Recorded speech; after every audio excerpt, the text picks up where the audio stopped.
آپ صلی اللہ علیہ وآلہ وسلم نے فرمایا کہ اللہ تعالیٰ نے مجھے جس علم و ہدایت کے ساتھ بھیجا ہے اس کی مثال زبردست بارش کی سی ہے جو زمین پر خوب برسے۔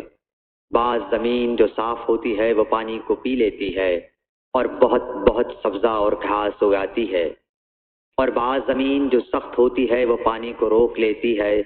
اس سے اللہ تعالیٰ لوگوں کو فائدہ پہنچاتا ہے، وہ اس سے سیراب ہوتے ہیں اور سیراب کرتے ہیں۔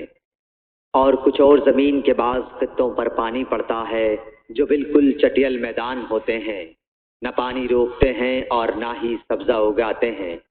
تو یہ اس شخص کی مثال ہے جو دین میں سمجھ پیدا کرے اور نفع دے۔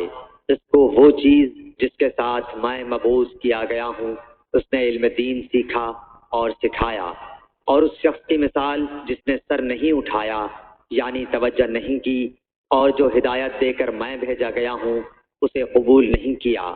صحیح بخاری حدیث نمبر 79۔